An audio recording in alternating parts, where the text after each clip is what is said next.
Didik TV KPM. Assalamualaikum warahmatullahi wabarakatuh. Salam sejahtera. What's up everybody? Anda sedang menyaksikan Sukses SPM 2021 bersama dengan saya Akmal Nazir. Apa khabar, semua sihat? Alhamdulillah. Ingat, kita belum menang lagi, jadi sila patuhi segala SOP. Sentiasa cuci tangan dengan kerap, sentiasa pakai pelitup muka dan juga apa? Ya, menjaga jarak 1 meter. Okey, aku nak naik kepada cajol SPM 2021. Siapa yang mengambil subjek menservis motosikal? Cuba tengok sikit. Wah, ramainya. Ada dah 25,000 orang tu. Ramai cikgu. Jadi, saya pasti ada cukup beruntung hari ini kerana kita ada seorang guru yang akan mengajak anda semua bagaimana kita nak tackle bagi subjek ini dan insya-Allah sekaligus mendapat keputusan yang cermelang. Okey, jom kita tengok profil guru hari ini.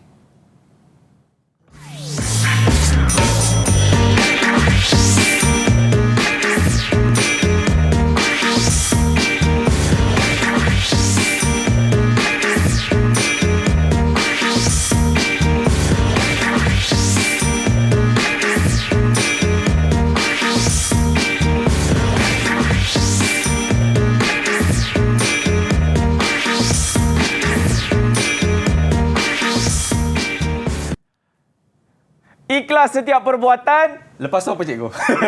Ikhlas segala perbuatan. Ya. Kemudian redha segala ketentuan. Itu dia motor daripada cikgu kita yang bernama Cikgu Ilyas. Ya, Muhammad Ilyas. Ya, cikgu sihat cikgu? Ya, alhamdulillah sihat ya, Dah makan cikgu? Dah. Alhamdulillah. Cikgu, ini saya tahu kalau saya tengok profil tadi cikgu mempunyai pengalaman sebanyak 14 tahun cikgu, ya, betul 14 tahun dah saya mengajar. 14 tahun. Jadi umur cikgu sekarang dah 30. Tak payah kira. Tak payah kira. Cikgu, saya nak tanya cikgu lah kan. Cikgu mempunyai pengalaman sebanyak 14 tahun dan apa yang mendorong cikgu sehingga ke hari ini untuk menjadi seorang pendidik cikgu? Okey, sepanjang saya bermula daripada maktab sehingga saya menyambung pelajaran ke peringkat universiti. Okey, subjek yang saya ajar ni berkaitan dengan subjek kemahiran. Okey, bila berkaitan dengan subjek kemahiran dia, dia kena dengan minat saya yang berkaitan dengan kemahiran. Jadi saya meneruskan dan saya menggalakkan pelajar-pelajar saya untuk menceburi bidang kemahiran ni juga supaya dia dapat menjadi satu tenaga kerja yang mahir kepada negara kita. InsyaAllah. Okey. Dan kalau hari ini subjeknya adalah menservis motosikal, cikgu. Ya, subjek menservis. Dan dengar kata cikgu ada dalam 10 biji motor setakat ni baru ada 2 lah. Lagi 8 belum sampai lagi. Dah order lah. Okey, daripada anda semua, kami di Didik TV sentiasa melakukan protokol kesihatan. Jadi dengan itu cikgu, kita nak minta cikgu untuk datang ke sini untuk kita lakukan sanitasi. Boleh cikgu? Boleh. Okey, silakan cikgu. Alright. Okey, ada hand sanitizer di atas meja. Cikgu boleh gunakan terlebih dahulu dan diikuti dengan saya. Okey, insya-Allah kita doakan supaya Malaysia akan bebas daripada wabak COVID-19 cikgu Ya. Lama dengar kata cikgu nak pergi travel Ya, cuma tak boleh lagi lah sekarang. InsyaAllah. Okey, jadi ini kita nak berkenalan dulu dengan sekolah pilihan hari ini. Sebab kita tahu dah kan cikgunya siapa, subjek apa yang kita nak belajar. Cikgu, mereka semua datang daripada sekolah yang sama, satu sekolah bukan? Ada 2 sekolah yang terlibat. Okey, yang pertama cikgu? Ya, daripada SMK Batu Muda, Kuala Lumpur dan daripada SMK Desa Tun Hussein On, Kuala Lumpur. Okey, jadi tanpa membuang masa lagi, jom saya nak perkenalkan kepada anda semua sekolah pilihan hari ini. Ini dia. Serak-serak cikgu belakang ni. Kita ada Valentino Rossi, kita ada Lorenzo, kita ada ramai cikgu ni semua pelumba-pelumba MotoGP. Bakal-bakal lah. Okey. Jadi mungkin cikgu nak perkenalkan mereka terlebih dahulu cikgu. Okey, yang pertama Muhammad Nazhan. Okey, Nazhan Wazif daripada SMK Batu Muda. Ini dia Nazhan Wazif Nazhan. Nazhan, okey, lambai sikit. Nazhan, boleh tak awak beritahu perkenalkan diri awak, nama dan juga ni saya tahu awak cita-cita nak jadi apa nanti lepas SPM nanti ni. Apa awak punya target ni? Assalamualaikum. Nama saya Nazhan Wazif bin Jaya. Saya calon SPM Profile. Okey. Cita-cita saya nanti saya nak jadi pegawai bomba macam tu. Pegawai bomba. Terbaiklah Nazhan. Okey, seterusnya kita ada Daniel. Daniel, beritahu nama awak dan juga cita-cita awak Daniel. Silakan. Assalamualaikum warahmatullahi wabarakatuh dan selamat sejahtera. Okey, nama saya Muhammad Daniel Naim bin Muhammad Zaidi dari Sekolah Menengah Kebangsaan Desa Tun Hussein On. Cita-cita saya nak jadi pegawai tentera. Pegawai tentera. Memang sekolah tu dia kedudukan dia dalam camp. Dalam Kementerian Pertahanan. Memang kata on the right track lah. Jadi mungkin memang parent dia di kalangan frontliner lah. Anggota persahabatan. Terbaiklah dia. Okey, seterusnya ni Izzuan. Kenalkan diri awak dan juga cita-cita awak nak jadi apa ni Izzuan? Assalamualaikum, salam sejahtera. Salam. Nama saya Muhammad Izzuan Raika bin Izzuan dari sekolah SMK Desa Tun Hussein Oi. Okay, cita-cita saya nak jadi chef. Chef. Wah. Izzuan, boleh tak saya tahu apa awak punya masterpiece, awak punya masakan sampai ke hari ni? Kalau kawan-kawan awak atau family member, Izzuan masaklah masakan itu. Boleh kongsi sikit tak? Buat masa ni tak pernah masak lagi. Dengan orang. Okey, tak apa Izzuan. It's okay. InsyaAllah nanti satu hari nanti kita akan pergi kedai dia, cikgu. Kena tu dia masih dalam skill, kemahiran juga. Betul. Okey, ini siapa ni? Abang kita lagi seorang ni. Namanya siapa? Assalamualaikum. Waalaikumsalam. Nama saya Muhammad Aimanul Haziq bin S. Nazir dari sekolah SMK Desa Tusion. Cita-cita saya sekarang ni ada 2 target. Iaitu? Satu, saya akan minta nak menjadi mekanik dan kedua saya akan masuk jadi askar. Sama geng lah dengan Daniel nanti. Jadi dia ada pilihan. Betul. Dia ada pilihan. Dan kalau ikut dalam unit ketenteraan ke mana-mana badan uniform pun dia ada unit teknikal dia bahagian workshop. Jadi kemahiran yang dia ada tu dia boleh gunakan sebagai satu pendekatan untuk dia mohon jawatan tersebut. Okey. Baik. Jadi cikgu sebenarnya kita ada lagi 2 pelajar cikgu. Ya. Tapi itulah saya nak mencari mana lagi 2 pelajar ni. Ponteng ke tu? Okey, jadi dengan itu kita nak berhenti rehat dulu sampai saya dengan Cikgu Ilyas pergi cari lagi 2 pelajar ini. Selepas ini dalam Sukses SPM 2021. Cikgu, kita nak cakap mana ni cikgu? Jom kita cari. Kat mana cikgu? Didik TV KPM. Dengan subjek menservis motosikal ini kerana setiap topik dan kemahiran yang dipelajari sangat dekat dengan jiwa dan minat saya yang mendalam terhadap motosikal. Dengan ilmu dan kemahiran yang diperolehi di sekolah, dapatlah saya memperhatikannya dalam kehidupan harian saya bagi mengisi masa lapang. MPV Motor terbaik. Saya juga banyak mempelajari kemahiran-kemahiran yang baharu walaupun terdapat pelbagai halangan dan cabaran dalam mempelajari ilmu pemotoran ini. Oleh itu, saya akan cuba sedaya upaya dan mencabar diri saya agar dapat menjadi yang terbaik dalam kalangan yang terbaik. MPV motosikal terbaik. Sekian, terima kasih. Saya amat berminat dengan subjek menservis motosikal ini kerana banyak kemahiran yang saya perolehi, terutamanya berkaitan dengan enjin dan sistem motosikal. Walaupun sukar dan mencabar, saya tetap akan berusaha untuk melakukan yang terbaik kerana subjek ini menjurus ke arah kerjaya saya di masa hadapan. Terima kasih kepada ibu bapa saya dan Cikgu Syukri. MPV Motor best. Didik TV KPM. Okey, itu dia pandangan pelajar mengenai subjek menservis motosikal. Cikgu Ilyas. Ya, saya. Kita tak jumpa lagi lah cikgu lagi pelajar. Tak tahu dia dekat mana menyorok mungkin. Tak apalah, nanti dia akan masuk lah tu. Nanti akan masuk. Kita doakanlah insya-Allah. Okey, jadi cikgu dah bersedia cikgu? Ya, sudah. Okey, dan saya pasti pelajar-pelajar kita pun dah bersedia dan juga pelajar-pelajar di rumah pun dah bersedia. Jadi tanpa membuang masa, ayo kita mulakan dengan subjek menservis motosikal bersama dengan Cikgu Ilyas. Bismillahirrahmanirrahim. Silakan cikgu. Bismillahirrahmanirrahim. Assalamualaikum warahmatullahi wabarakatuh. Baik, jadi hari ini kita akan belajar berkaitan dengan modul 3. Okey. Jadi kita dah masuk dalam subjek yang bersubjek menservis motosikal sehingga ke bab yang ketiga, yang mana slot hari ini iaitu kita akan mengulang kaji topik di tingkatan 4. Okey, yang mana bagi pelajar calon SPM, topik ini telah kamu pelajari ketika kamu berada di tingkatan 4. Jadi bagi yang calon SPM yang akan datang, iaitu pelajar di tingkatan 4 sekarang, yang mana mungkin dia sedang menonton di televisyen sekarang. Okey, jadi dia juga telah belajar topik ini baru lagi pada awal tahun ni. Jadi dia dah jadi satu proses ulang kaji lah. Okey, yang mana topik ini kandungan dia iaitu menggegas kerangka yang pertama dan yang kedua mengecat rel raut. Okey, di bawah modul 3 ini terdapat 2 kandungan lah, menggegas kerangka dan mengecat raut. Namun pada hari ini kita akan fokus kepada tajuk menggegas kerangka. Okey, menggegas kerangka. Okey. Jadi pada hari ini kita akan lihat tajuk yang berkaitan dengan menggegas kerangka ni. Jadi pada akhir pembelajaran, sepatutnya pelajar dapat menyatakan atau mengenal pasti jenis kerangka yang terdapat pada motosikal dan kemudian menyatakan fungsi kerangka tersebut. Okey. Baik, jadi yang berada dengan saya sekarang, dah bersedia ke semua?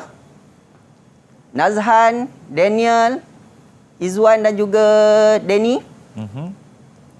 Okey. Diorang bersedia tu, cikgu. Okey, baik. Jadi kita lihat kepada fungsi kerangka. Okey, yang mana kalau kamu lihat pada tubuh badan kamu. Okey, lihat pada tubuh badan kamu, apakah struktur yang terdapat pada badan kamu yang mana dia menguatkan fungsi atau menguatkan bentuk tubuh badan kamu? Tulang, cikgu. Tulang. Okey, betul, tulang. Jadi adakah tulang ni terdapat pada motosikal? Dia tak bagi tulang kan dekat motosikal tu, cikgu? Jadi dia tidak panggil sebagai tulang. Okey, istilah yang kita gunakan pada motosikal iaitu kerangka. Ya. Okey, kerangka. Jadi tak semua orang kenal dengan istilah kerangka. Okey, jadi ada juga yang memanggil dia atau menamakan sebagai chassis. Chassis. Okey, orang boleh kenal sebagai chassis. Okey, tapi dalam silibus kita akan ajar dengan menggunakan istilah kerangka. Baik. Jadi kerangka mempunyai beberapa fungsi.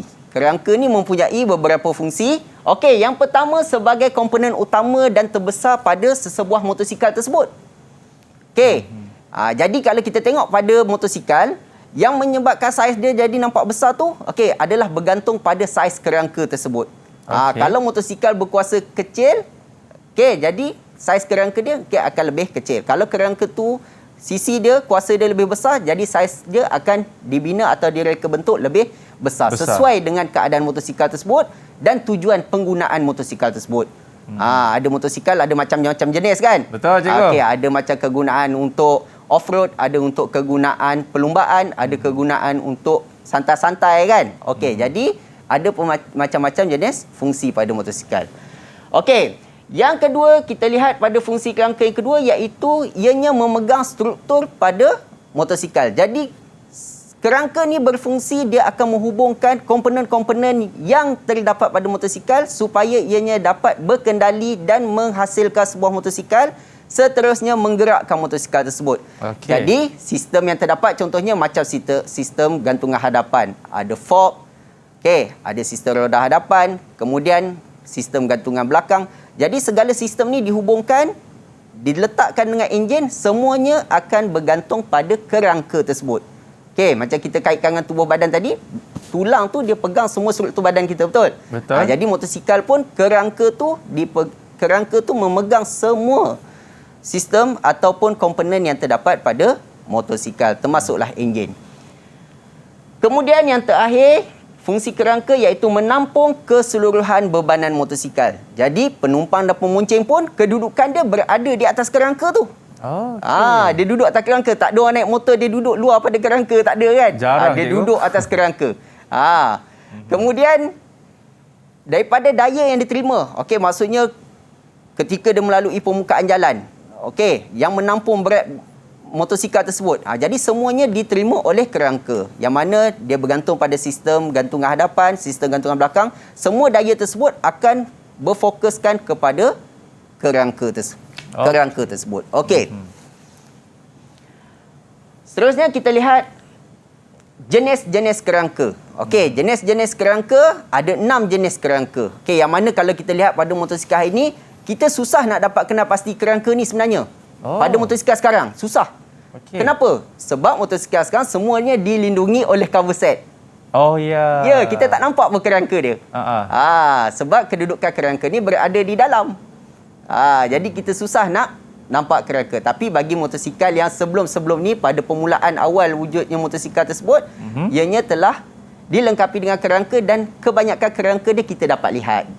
Jadi ada satu perbezaan lah, yang mana kerangka dahulu jelas kelihatan dan kerangka yang baru sekarang ni kebanyakannya terlindung. Tapi masih ada beberapa jenis motosikal yang dikeluarkan kerangka dia kita dapat lihat dengan jelas. Nanti kita akan jumpa kejap lagi dalam ni. Okey Akmal ya? Boleh, cikgu. Baik. Yang pertama iaitu kerangka jenis cradle frame.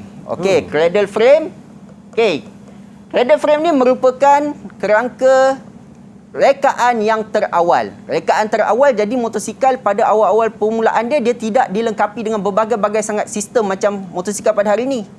Jadi motosikal dulu dia lebih simple. Hanya ada enjin, ada pencahayaan, ada beberapa sistem yang membolehkan dia bergerak. Jadi motosikal tersebut lebih ringkas. Jadi tidak perlu dia menghasilkan kerangka yang terlampau complicated. Okey, yang terlampau susah untuk dihasilkan. Jadi dia menghasilkan kerangka yang ringkas sahaja. Baik. Okay. Jadi kalau kita lihat pada contoh motosikal tersebut pun, kita nampak yang kerangka ni simple. Kita nampak dengan jelas dan rekaan dia lebih simple, lebih mudah. Okey. Jadi kerangka ni ianya dilengkapi dengan 2 tiup sokongan lah. Okey, kalau pelajar dapat lihat, okey, pada bahagian bawah dan bahagian atas. Jadi di situ menunjukkan ciri-ciri cradle frame. Okey, dan kerangka ini dia tunggal. Okey, nampak bahagian atas kerangka dan bahagian bawah kerangka tiup dia tunggal. Atas satu, bawah pun satu. Jadi ini kerangka jenis cradle frame. Okey, kelebihan dia juga kerangka ini ringan sebab dia dah ringkas. Jadi dia lebih ringan berbanding kerangka-kerangka yang ada pada masa tersebut. Okey, namun rekaannya tidak sesuai untuk digunakan dalam perlumbaan lasak. Okey. Namun motosikal pada hari ini masih ada keluaran yang menggunakan kerangka jenis ini. Contoh bagi jenama-jenama tertentu. Okey. Jadi masih ada keluaran. Macam Triumph ke cikgu? Okey, Triumph, Norton, BSA. Okey, itu adalah antara jenama-jenama yang masih mengekalkan kegunaan kerangka jenis ini. Okey. Seterusnya kita lihat pada kerangka yang kedua, iaitu duplex cradle frame. Okey, duplex cradle frame ini adalah yang ditambah baik daripada kerangka jenis cradle frame ni tadi. Okey. Jadi bila binaan ada kemajuan pada teknologi, penghasilan enjin pun semakin berubah. Okey, menghasilkan enjin lebih besar. Jadi kerangka cradle frame tidak dapat nak menampung kuasa ataupun berat enjin yang terdapat pada motosikal yang berkuasa tinggi. Jadi dia ditambah baik dengan menghasilkan duplex cradle frame. Perbezaannya iaitu bahagian duplex cradle frame, bahagian tiup atas dan bawah telah jadi berkembar. Jadi reka bentuk pada masa tersebut telah menghasilkan satu kerangka yang dapat meletakkan enjin yang berkuasa tinggi. Okey. Jadi kalau kita tengok pada contoh motosikal pun, kita nampak motosikal ni lebih berkuasa tinggi berbanding yang tadi. Okey. Seterusnya kita lihat pada kerangka yang ketiga. Okey, yang ni sangat mudah untuk dikenali. Okey. Dan pelajar pun dia lebih mudahlah nak mengingat jenis kerangka ni kenapa? Kerana dia agak berbeza daripada kerangka-kerangka yang lain. Betul. Yang mana kerangka jenis ini dinamakan sebagai triangulated frame. Triangulated frame yang mana kerangka ini menggunakan tiup yang bersaiz besar dan dikimpal mengelilingi enjin. Okey. Jadi ada kelebihan pada penggunaan kerangka jenis ni, yang mana kerangka jenis ini dia lebih tahan pada bebanan dan gegaran. Okey, yang mana bila benda tersebut kukuh, jadi sebarang bentuk bebanan berat macam mana pun ataupun gegaran yang dia terima, dia lebih dapat menyerap dengan lebih baik berbanding kalau rekaannya menggunakan kerangka yang lebih nipis. Okey, lebih nipis. Baik. Jadi daripada segi binaannya, kita boleh nampak bahawa kerangka ini dihasilkan mengelilingi enjin. Kita nampak, okey, dia mengelilingi enjin. Namun kerangka ini agak sukar untuk melakukan kerja menyelenggara sekiranya berlaku kerosakan pada enjin. Sebab itulah motor jenis ni mahal sikit cikgu Duke cikgu, Duke. Duke. Okey, keluaran KTM Okey. Jadi enjin dia yang terlindung di bahagian kerangka tersebut menyebabkan dia jadi sukar untuk diselenggara. Okey, tapi tak ada masalah lah bila kita dah latih kamu satu hari nanti. Okey, mekanik-mekanik kita yang ada sekarang ni, jadi insya-Allah dia boleh melaksanakan kerja menservis dengan mudah. Tak ada masalah. Hantar je motor jenis apa? Hantar saja. Okey. Baik. Kemudian yang keempat iaitu tubular backbone frame. Okey, yang mana ini kita boleh panggil sebagai motosikal mini. Motosikal mini. Okey, mini bike. Okey, jadi motosikal ini dia sesuai menggunakan motosikal backbone frame ni sebab dia sesuai menggunakan kerangka jenis backbone frame ni kerana ianya bersaiz kecil. Okey, jadi ia bersaiz kecil. Semua komponen yang terdapat pada motosikal ini digantungkan pada satu kerangka ni sahajalah. Okey, digantungkan pada satu kerangka saja. Okey. Kalau lihat pada yang cradle tadi, jenis cradle tadi. Apa perbezaan yang terdapat pada cradle dan terdapat pada backbone frame? Okey, cuba Aiman mana Aiman? Aiman tak kisah ke? Aiman, apa perbezaan antara cradle frame dengan T-wheeler backbone frame ni? Yang jelas, apa perbezaan dia? Dia kecil je. Okey, satu saiz dia kecil, betul. Okey. Jadi yang kedua perbezaan dia, kita nampak bahagian tubular backbone frame dia tak ada bahagian tiub di bahagian bawah, kosong. Okey, kosong pada bahagian bawah. Jadi itu adalah perbezaan yang kedua. Yang mana pelajar memang kena ingat bentuk-bentuk ini sebab kemungkinan dalam soalan bila-bila masa soalan tu boleh keluar dalam soalan SPM nanti. Okey.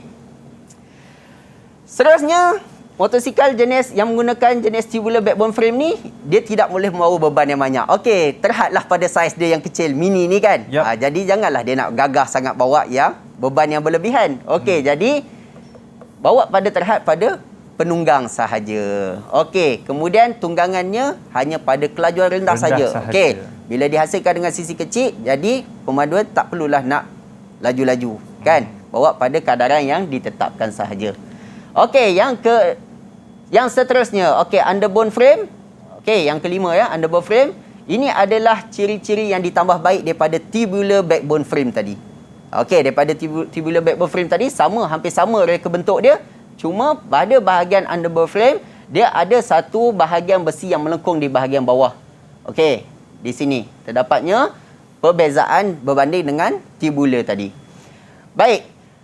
Jenis underbone frame ini, okey, ianya banyak digunakan pada masa kini. Betul. Kerana penghasilan tu hanya kos dia rendah saja. Yep. Dan banyak pengeluar lebih suka menghasilkan kerangka jenis ini kerana ianya sesuai untuk motosikal yang berkuasa rendah. Berkuasa jenis kita kata kalau yang sekarang ni jenis moped, skuter. Okey, jadi sesuai menggunakan jenis underbone frame ni. Okey. Kemudian satu lagi reka bentuk ni yang menjadi tarikan pada pengeluar untuk menggunakan kerangka jenis ini, iaitu ianya sesuai untuk membawa pembonceng. Jadi kalau kita tengok kerangka-kerangka yang ada lain tu, mungkin dahsyat, boleh kuasa besar, kan? Motor klasik, tapi kesesuaian yang paling sesuai untuk membawa pembonceng, inilah jenis underbone frame. Okey, jadi tu menjadi tarikan pada pengeluar menggunakan kerangka jenis ini. Okey, baik. Dan yang terakhir kita tengok jenis kerangka iaitu delta box frame. Delta box frame. Okey, kalau kita tengok pada delta box frame ni, mungkin kita tak nampak apa benda bahagian yang kerangka hitam ni kan, tak macam kerangka. Carbon fiber macam baju perisai pun ada. Okey, jadi kalau kita tengok pada kerangka ni, ini adalah antara kemajuan yang dapat dicapai dalam bidang motosikal lah.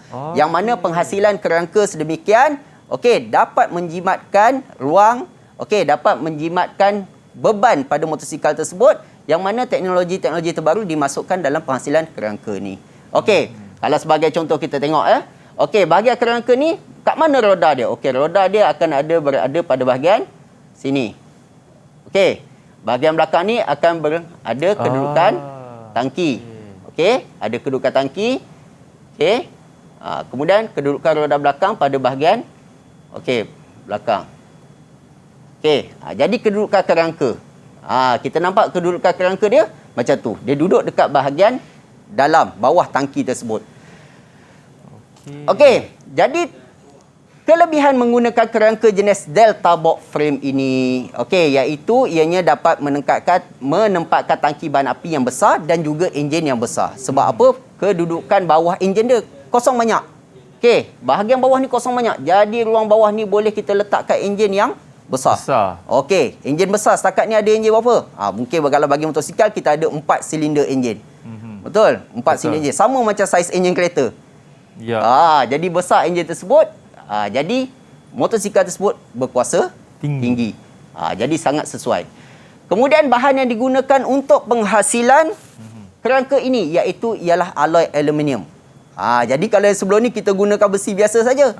Tapi bagi kerangka jenis delta box ni kita gunakan aluminium. Yang mana alloy aluminium dia lagi ringan lah. Ya, sifat dia ringan. Okey, sifat dia ringan.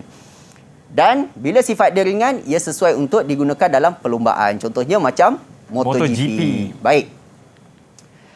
Baik, untuk seterusnya kita akan pergi kepada kerosakan yang terdapat pada motosikal. Okey. Cikgu, sebelum kita nak pergi situ, cikgu, kita nak berhenti rehat dulu boleh? Boleh. Okey, kepada anda semua, jangan kemana. Selepas ini kita akan sambung balik dalam Sukses SPM 2021. Semuanya selepas ini.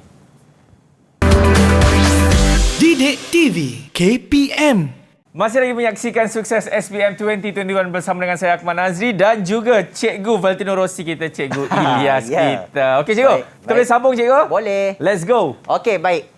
Jadi dalam topik ini pelajar dapat menyatakan jenis-jenis kerosakan yang dapat berlaku, kerosakan yang berlaku pada sesebuah kerangka tersebut. Okey. Yang pertama iaitu kerangka mungkin boleh mengalami bengkok. Okey, berlakunya bengkok akibat daripada kemalangan ataupun hentaman yang kuat. Okey. Selain daripada itu, mungkin juga bengkok ni boleh terjadi akibat daripada penggunaan yang tidak betul. Okey, penggunaan yang tidak betul contohnya macam digunakan untuk membawa barang yang berlebihan.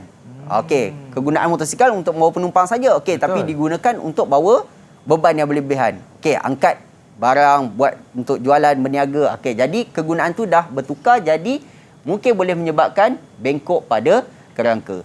Okey, namun bengkok tersebut masih boleh diatasi dengan cara kita baiki, iaitu dengan memanaskan dengan memberi tekanan yang sesuai.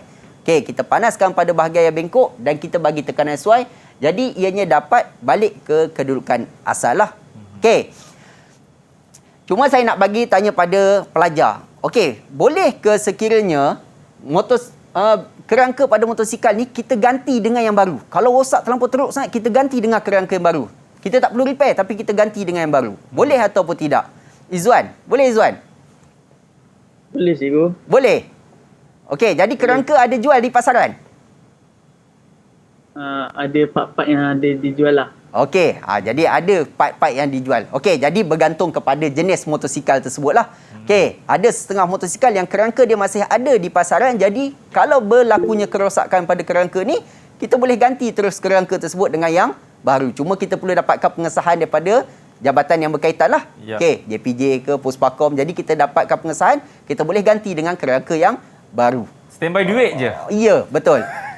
Jadi kat situ dia berbeza sikit ya. Okey. Seterusnya, kerosakan yang kedua iaitu berlakunya karat pada kerangka ni. Okey, akibat daripada cuaca, akibat daripada terkena bahan kimia. Okey, sebagai contoh kalau kita tengok pada gambar rajah, okey, mungkin ia berlaku akibat daripada tumpahan elektrolit bateri. Elektrolit bateri ni air bateri tersebut. Okey, air bateri tersebut merupakan asid, jadi dia boleh menghakis cat dan menyebabkan berlakunya karat pada kerangka tersebut. Okey. Yang ketiga, kerosakan ketiga iaitu patah. Okey, iaitu berpunca pada tempat penyambungan yang berkarat tadi. Jadi ia boleh menyebabkan patah. Okey, seterusnya penggunaan yang tidak betul juga sama macam tadi, boleh menyebabkan berlakunya patah pada kerangka tersebut. Ataupun yang terakhir iaitu penghasilannya yang tidak berkualiti. Okey, maksudnya penggunaan bahan tu saiz dia nipis, besi tu yang tidak berkualiti. Okey. Jadi boleh menyebabkan ianya lebih cepat patah berbanding kerangka yang mengikut spesifikasi yang betul. Okey, baik. Seterusnya kita akan melihat pada lukisan teknikal projek menggegas. Okey, yang mana di sini pelajar dapat mentafsir lukisan ini untuk menghasilkan satu projek menggegas yang mana ianya termasuk dalam sukatan bagi tingkatan 4. Okey, sebagai contoh di sini saya nak tunjukkan projek gegas yang dihasilkan. Okey. Jadi di sini adalah contoh. Okey, yang mana projek gegas yang dihasilkan. Okey, sama seperti yang terdapat pada gambar rajah yang diberi pada lukisan. Okey. Jadi ini adalah projek yang dihasilkan. Cikgu boleh tunjuk depan sikit, cikgu? Tunjuk depan sikit. Okey. Cikgu stay je kat situ. Okey, baik. Jadi pelajar akan menghasilkan projek menggegas berdasarkan kepada lukisan teknikal yang ditunjukkan. Okey, jadi sebelum sampai nak jadikan projek macam ni, pelajar mesti memahami lukisan teknikal ni dahulu. Okey, dia faham ukuran dia faham bentuk, jadi barulah pelajar dapat menghasilkan projek seperti ini. Okey. Baik. Seterusnya cikgu. Baik. Jadi untuk memahami lukisan teknikal ini, okey, kita lihat pada gambar rajah yang diberi, iaitu pandangan pelan. Okey, yang mana kalau lihat di sini, okey, ini adalah pelan. Yang mana kalau kita lihat objek daripada arah anak panah. Okey, daripada arah anak panah menunjukkan pandangan hadapan objek tersebut. Okey, jadi kalau kita lihat daripada pandangan hadapan, kita akan nampak ini. Okey, kita akan nampak ni. Okey, kita akan nampak pandangan hadapan. Kalau kita lihat daripada atas, kita akan nampak pelan. Jadi pelan itu kita guna istilah atau perkataan pelan. Okey, untuk pandangan atas. Okey, kita guna istilah pelan bagi pandangan atas. Dan yang ketiga, pelajar dapat mentafsir iaitu pandangan sisi, yang mana kedudukan objek jika dilihat daripada sisi. Okey. Jika dilihat daripada sisi, ini yang kita akan nampak. Okey.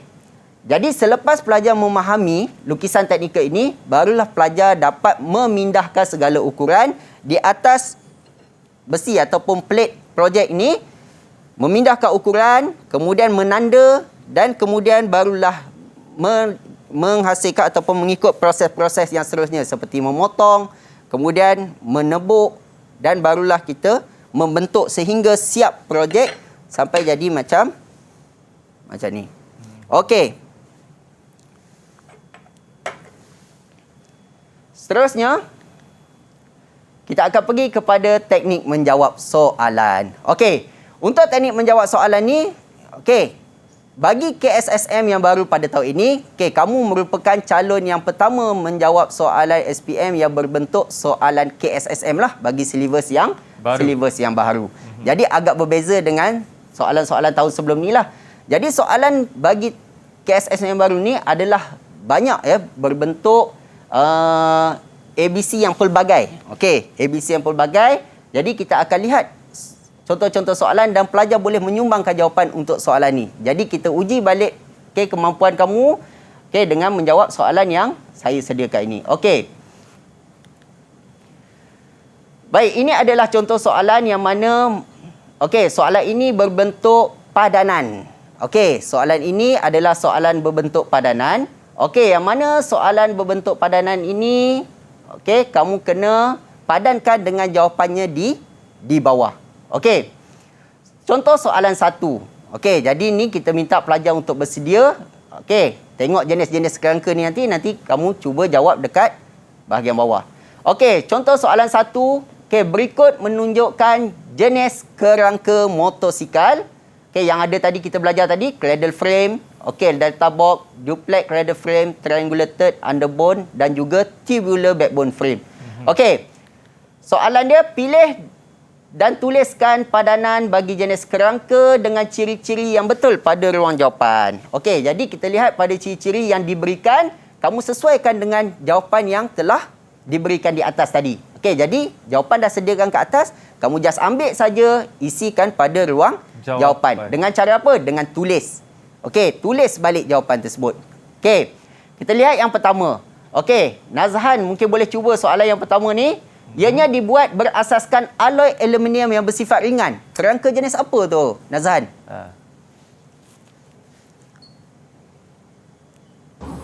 Delta box.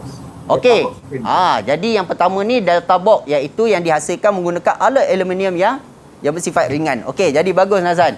Okey, yang kedua, sukar diselenggara sekiranya berlaku kerosakan pada komponen enjin. Okey, Izwan. Triangulated frame, cikgu.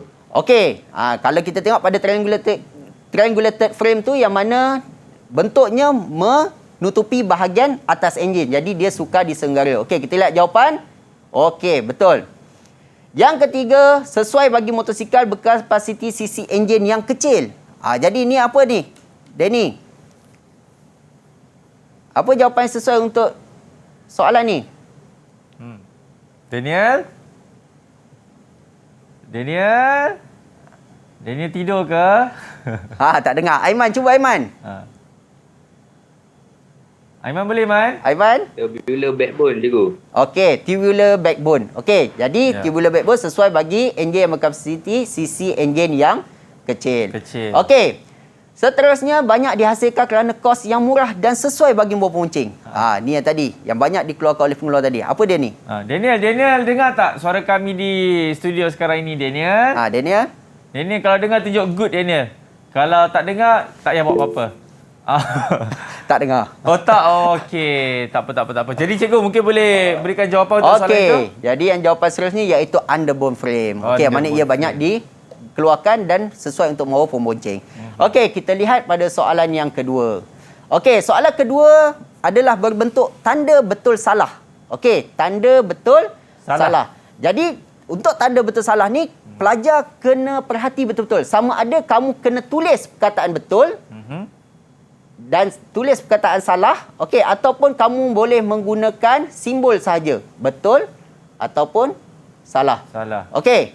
Jadi perhatikan betul-betul sama ada soalan tu minta kamu tulis betul atau salah atau just menggunakan simbol sahaja. Okey. Baik.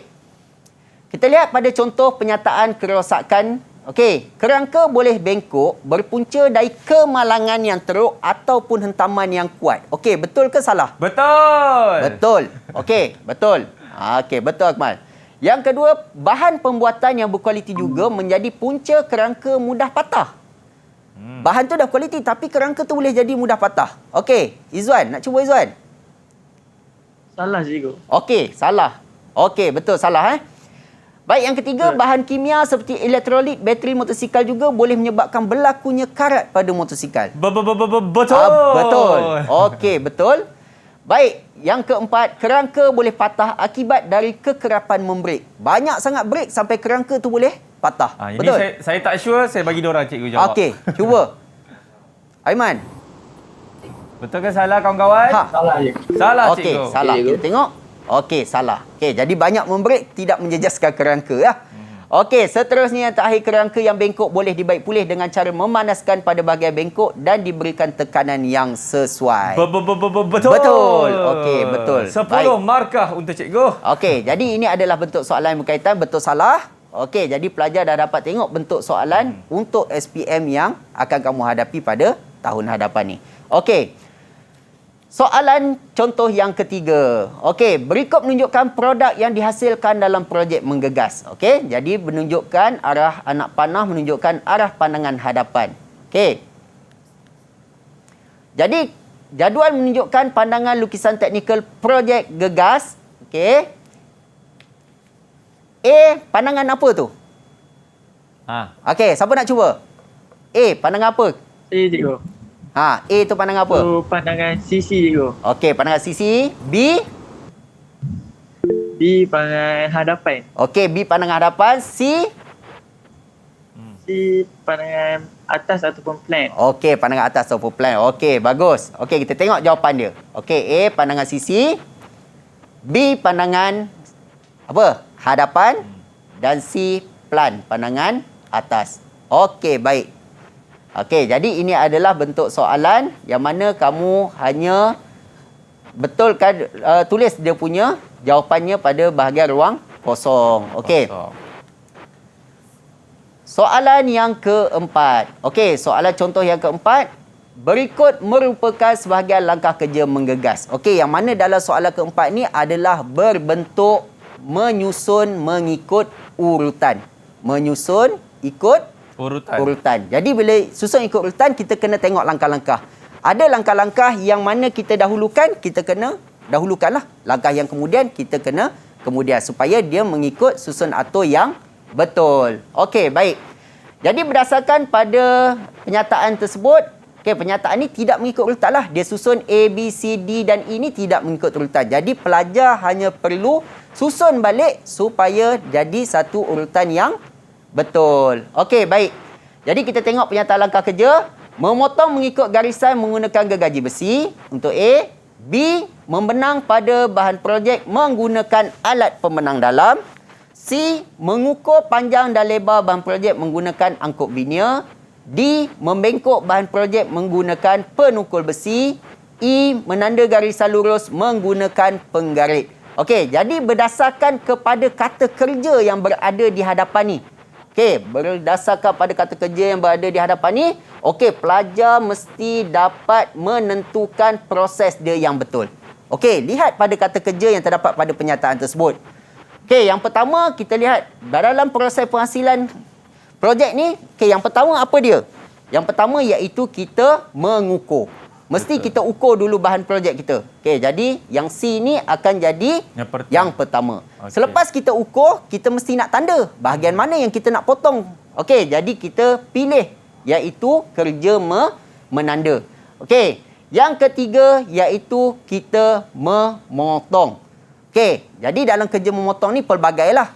Mungkin termasuk dalam kerja menggerudi ataupun kita menggunakan kikir. Okey, seperti yang ada atas meja ni, kita menggunakan kikir untuk kita membentuk atau kita meratakan sebahagian daripada permukaan projek kita.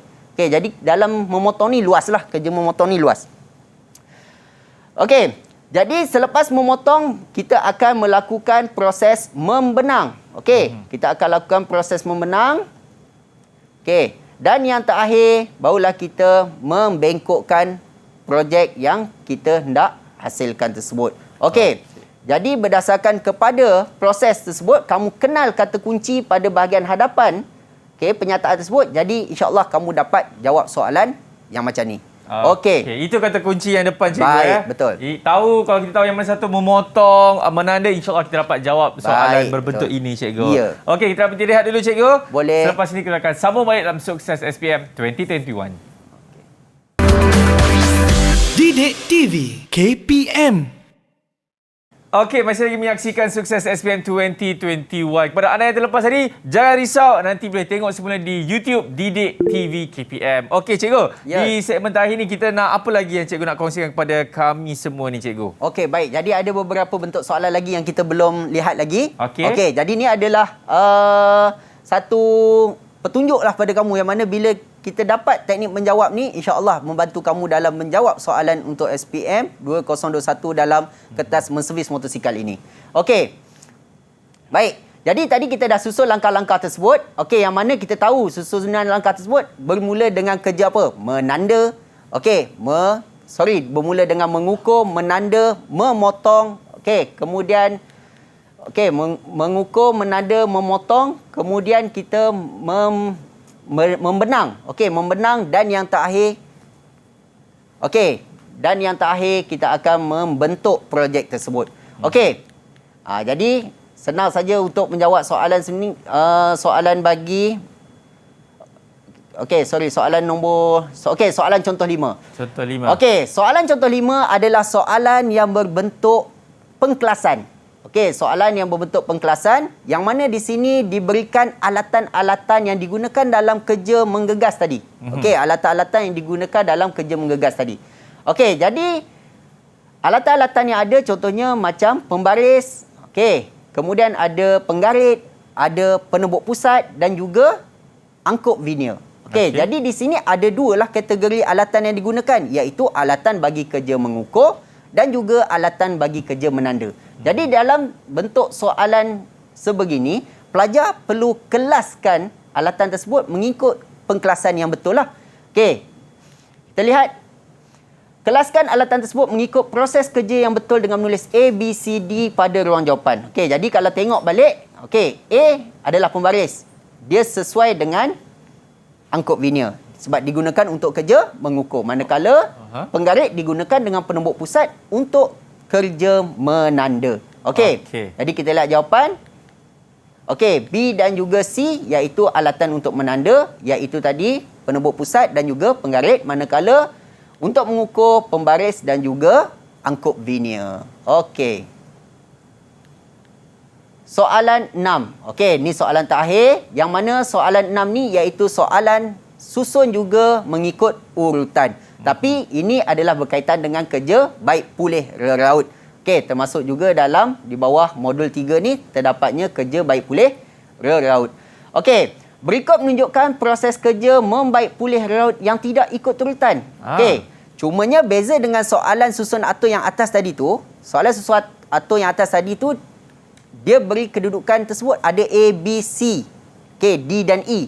Manakala bagi soalan 6 ni, okey, dia hanya tuliskan saja balik susunan tersebut supaya dia jadi urutan yang betul. Okey, sebab jawapan dah beri, tinggal kamu susun balik supaya dapat jadi susunan yang betul. Okey, lihat pada ruang jawapan. Okey, langkah 1. Okey, langkah 1, mengenal pasti jenis kerosakan yang berlaku. Langkah 2, baik pulih kerosakan. Langkah 3, okey, cara kerja mengecat. Langkah 4, pemeriksaan daripada segi warna dan rupa bentuk. Dan langkah 5, menampal pelekat pada reraut. Okey, jadi ini adalah kerja-kerja baik pulih yang mana mengikut urutan yang betul. Okey, pelajar tinggal ambil saja jawapan yang di atas tadi, susun balik supaya dia menjadi satu urutan yang betul. Yang betul. Okey, baik. Okey, cikgu, mungkin cikgu boleh buat rumusan apa yang kita dah belajar hari ini dan mungkin cikgu boleh kongsikan juga tips kepada pelajar-pelajar supaya mereka akan mendapat keputusan yang cemerlang bagi subjek ini, cikgu. Silakan. Okey, baik. Okey, jadi untuk subjek ini, okey, saya harap pelajar dapat untuk subjek ini pelajar dapat memahami setiap langkah-langkah yang diajar. Okey, seterusnya menghafal sekurang-kurangnya 5 komponen yang terdapat pada setiap sistem motosikal. Dengan menghafal ataupun mengingat nama komponen tersebut, mudah untuk pelajar menjawab soalan. Okey, seterusnya dapat menjadikan memudahkan pelajar dalam menjawab soalan yang berbentuk pelbagai bentuk ni, A, B, C, D dan E ni. Okey. Jadi harapan saya lah, okey, pelajar yang berada bersama kita dan juga yang berada di rumah, okey, boleh menjadikan soalan-soalan yang ditunjukkan ni sebagai panduan untuk kamu menjawab peperiksaan yang akan kamu hadapi pada masa yang terdekat ni dan pada SPM yang akan datang. Okay. Terima kasih Cikgu Amin. InsyaAllah apa juga orang kata berkat doa daripada Cikgu ni selalu menjadi. Ya, insyaAllah. Jadi saya pasti saya mewakili Didik TV juga mendoakan kejayaan adik-adik dan kita ucapkan terima kasih kepada kawan kita, kepada Izwan Haikal, kepada Aiman, kepada Daniel dan juga Nazhan. Okay, all the best guys. Jadi sekali lagi saya nak ucapkan terima kasih kepada cikgu. Saya Akmal Nazri. Kalau ada salah silap saya mohon maaf. Kita akan jumpa lagi dalam Sukses SPM 2021. Assalamualaikum. Stay safe guys. Bye-bye.